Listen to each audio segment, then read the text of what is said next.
Bismillahirrahmanirrahim. Assalamualaikum warahmatullahi wabarakatuh. Alhamdulillahirrabbilalamin. Allahumma shalli ala Muhammad wa ala ali Muhammad. Ya seperti biasa ya, sebelum materi saya tetap berdoa kepada Allah Subhanahu wa taala. Buat teman-teman semuanya saya doain ya, semoga hidupnya barokah, berlimpah, kaya ya. Yang lagi banyak utang insyaallah saya doain semoga utangnya cepat lunas. Yang lagi banyak hajat apapun itu insyaallah saya doakan semoga diwujudkan sama Allah.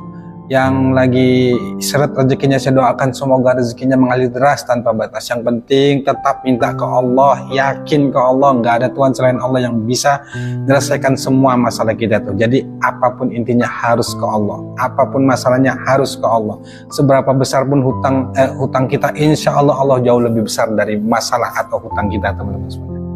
Jangan lupa bersyukur ya, di kondisi apapun. Ayo sama-sama kita bersyukur. Karena bersyukur itu salah satu cara untuk kita menjadi orang berlimpah. Nah, sambil nonton video ini jangan lupa itu tuliskan doa terbaikmu di kolom komentar. Tuliskan saja apa yang menjadi hajat, menjadi keinginan, tuliskan. Alhamdulillah ya Allah hutangku lunas, alhamdulillah ya Allah aku kaya, alhamdulillah ya Allah aku sehat, dan seterusnya. Jadikan scripting doa, dan sehingga ketika video ini ditonton oleh jutaan orang dan diaminkan, insya Allah itu salah satu jalan untuk mempercepat terkabulnya doa Anda semuanya. Nah, baik teman-teman semuanya yang belum subscribe dulu ya. Jangan lupa aktifkan tombol loncengnya, karena insya Allah tiap hari saya buat video yang tujuannya sharing dan memberikan semangat serta motivasi buat teman-teman semuanya yang saat ini sedang berjuang untuk menyelesaikan hutang. Oke, baik teman-teman semua, hari ini saya ingin bahas tentang tanda Allah ingin menolong. Nah, kalau Anda merasakan yang ingin saya sampaikan ini, insya Allah itu tanda-tanda pertolongan Allah akan datang untuk Anda semuanya. Ada tiga hal ini jika Anda rasakan dan Anda alami saat ini, insya Allah mudah-mudahan itu tanda pertolongan Allah akan segera datang. Langsung saja ya, yang pertama apa? Kalau Allah ingin menolong Anda, menolong kita, itu salah satu tandanya adalah kita dibuat semakin semangat dalam beribadah. Gini teman-teman semuanya, kita punya masalah nih, tiba-tiba kita kebingungan, kita ketakutan, kita nggak bisa berbuat apa-apa lagi. Terus terdetak hati dan pikiran kita untuk kembali ke Allah, datang ke Allah, meminta ke Allah. Nah, ketika Anda merasakan hal seperti itu signal dari Allah bahwa salah satu tanda bahwa Allah ingin menolong Anda. Ketika Anda lakukan yang niat tadi sudah Anda ada dalam pikiran Anda dan Anda lakukan itu, insya Allah Anda makin dibuat semangat beribadah kepada Allah. Kenapa? Ketika kita beribadah sama Allah, itu hati kita akan dibuat tenang. Meskipun solusi belum kita temukan, tapi ketenangan itu akan dihadirkan sama Allah. Saat kita berzikir, saat kita bersolawat, saat kita baca Quran, saat kita sholat dan melakukan ibadah baik wajib dan sunat, itu ketenangan akan dihadirkan sama Allah, sehingga dengan ketenangan itu nanti Anda bisa berpikir lebih jernih, lebih tenang, jalan-jalan itu akan dibuka sama Allah, petunjuk itu akan dibuka sama Allah. Nah, ketika itu semangat Anda dalam beribadah itu akan terus meningkat. Anda ingin terus ngamalin sholawat, Anda terus ingin tahajud dan lain sebagainya. Itu tanda pertama. Ingat teman-teman semua, itu tanda pertama. Kemudian tanda yang kedua, kalau Allah itu ingin menolong Anda dalam masalah yang sedang Anda hadapin, oke, misalnya hari ini kita bahas masalah utang, itu hati Anda akan tenang. Tadi saya sampaikan ya bahwa efek dari Anda beribadah kepada Allah, riyadhah, berzikir, apakah bersolawat, apakah beristighfar, apakah tahajud, pokoknya semua amalan ibadah Anda kerjakan itu, ketenangan itu akan dimunculkan sama Allah. Ketenangan itu akan dihadirkan sama Allah. Itulah salah satu cara Allah untuk menolong, untuk membantu, untuk menyelesaikan masalah kita. Kalau pikiran Anda nggak tenang, ketakutan, sebab apapun, karena tekanan utang, tagihan utang, maka akan sulit bagi kita itu untuk menemukan solusi, untuk menemukan petunjuk. Karena petunjuk, jalan keluar itu akan kita temukan ketika hati dan pikiran kita ini tenang ya. Kalau bahasa Jawanya itu nggak kemerungsung, nggak terburu-buru, nggak panik gitu. Kita menghadapinya dengan tenang. Jadi dua tanda ini, pertama akan terus dibuat semangat dalam beribadah. Yang kedua, hati Anda tenang. Tenang ini karena memang ya janji Allah bahwa hanya orang-orang yang mengingat Allah itu hati akan tenang. Tenang ini kan hadir karena Anda itu beribadah sama Allah, Anda bersolawat, Anda beristighfar gitu, dan pokoknya ibadah-ibadah itu Anda lakukan sehingga hati dan pikiran Anda itu tenang. Itu tanda-tanda Allah akan menolong. Yang ketiga ini yang kita banyak sekali kadang-kadang yang tidak tahan dengan yang nomor 3 ini. Apa itu? Akan makin dibanyakkan masalah. akan banyak dihadirkan masalah, ujian, cobaan kepada kita, kanan dan kiri, sehingga kadang-kadang itu kita bingung harus seperti apa lagi, harus bagaimana lagi, harus berbuat apa lagi. Padahal kita sudah ibadah, sudah tahajud, sudah sholawat, sudah melakukan semuanya, kok masalah makin banyak, musibah makin banyak. Ingat teman-teman semuanya, disitulah ujian keimanan itu didatangkan sama Allah kepada kita.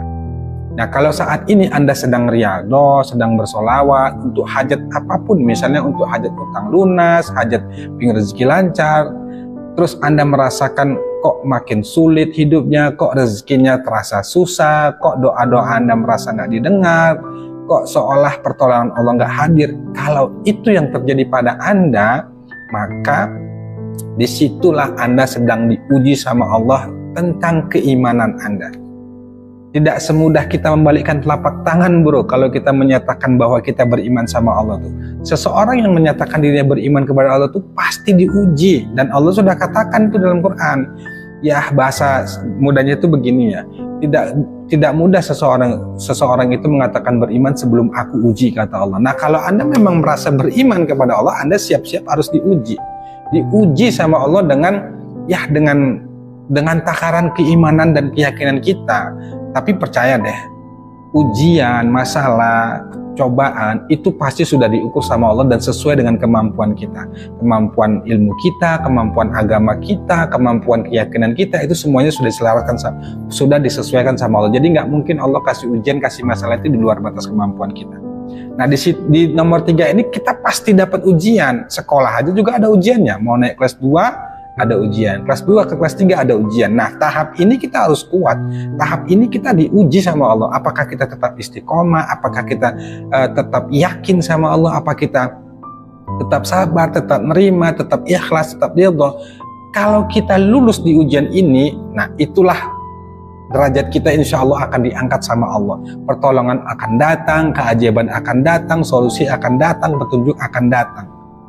Yang jadi yang berat buat kita, bahkan saya sendiri itu ya di nomor 3 ini, bukan saya, jadi banyak hal lah. Artinya ketika diuji, sehingga kadang-kadang kita mikir soal itu masalah itu kok nggak ada solusinya, soalnya masalah itu kok nggak selesai masalah satu hadir lagi masalah yang lain, selesai masalah yang lain hadir lagi, begitu seterusnya. Soalnya kita tuh bingung dan tanda tanya, bahkan kita hampir sampai menyerah lagi, sampai putus asa lagi. Nah, kalau di posisi itu apa yang harus kita lakukan? Caranya adalah pasrah, teman-teman semuanya. Pasrah ke Allah, nggak ada cara lain, kita nggak bisa maksa. Dan ini saya yakin pasti kita laluin, pasti kita hadapin. Semangat ibadah, oke, kita semangat ibadah, tenang insya Allah, karena memang orang yang beribadah itu pasti tenang hidupnya ya.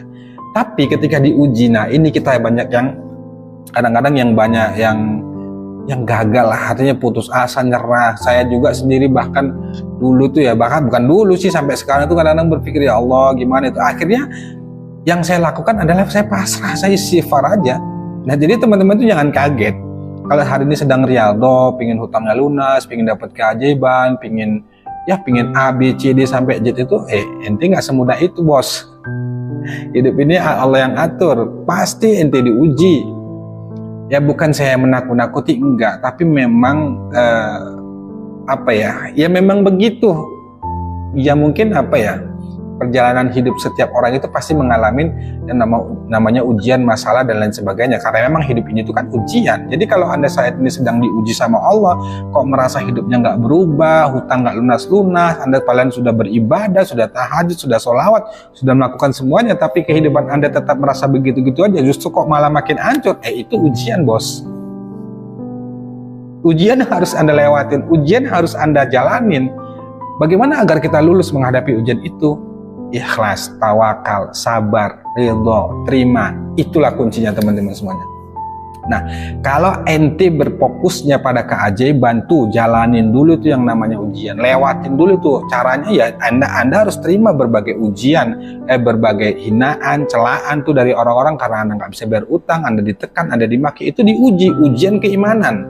Anda tahajud, Anda duha, Anda sholawat, ya juga dites tuh, diuji sama Allah, yakin nggak sama aku, kira-kira begitu ya. Saran saya, Anda harus kuat. Caranya Anda pasrahin aja, tetap aja paksa. Karena gini ya, kalau kita sedang menghadapi ujian itu, yang kita rasakan tuh beban mental kita tuh rasanya bener-bener down, malas. Yang tadinya kita semangat akhirnya malas, yang tadinya kita semangat bangun tahajud, tapi kadang karena kita karena tekanan masalah, apalagi cicilan utang, kita nggak punya uang, akhirnya kita malas. Akhirnya apa ya, ada semacam bisikan-bisikan, ya, selama ini percuma berdoa, selama ini begini, pokoknya berbagai pikiran itu. Yang itu juga dulu saya rasakan. Nah, saran saya jangan, teman-teman, ya, abaikan saja, paksa saja, semangat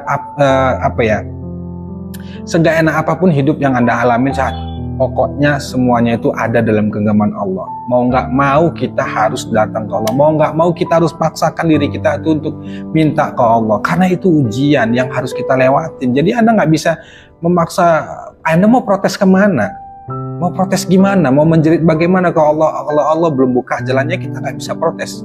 Nah, caranya bagaimana? Itu tadi saya katakan, pasrah, terima, sabar, ridho, ikhlas. Selalu yang saya sampaikan itu. Bagaimana supaya kita sabar? Bagaimana supaya kita ikhlas? Bagaimana supaya kita ridho? Caranya adalah la haula wala quwata illa billah. Ya kalau dibilang caranya, saya cuma bilang ya balikkan ke Allah. Gini ya, saya itu kalau ketika sudah nggak mampu lagi menghadapi masalah atau beban pikiran yang menurut saya rumit, saya nggak mau terusin, saya berhenti aja, terus saya katakan la haula wala quwata illa billah, ya Allah, udahlah, semuanya karena takdirmu, semuanya karena kehendakmu ya Allah, aku pasrah, aku ridho ya Allah. Ya sudah, habis itu saya tetap melangkah, bergerak, melakukan seperti halnya, tetap memikirkan cari jalan keluar, cari solusi dan lain sebagainya, tapi tetap saya dahulukan Allah tuh, saya tetap bilang la haula wala quwata illa billah. Jadi 3 hal ini, teman-teman semuanya, kalau Anda merasakan 3 hal ini, insya Allah itu tandanya Allah ingin menolong. Wallahu a'lam bishawab. Wassalamualaikum warahmatullahi wabarakatuh.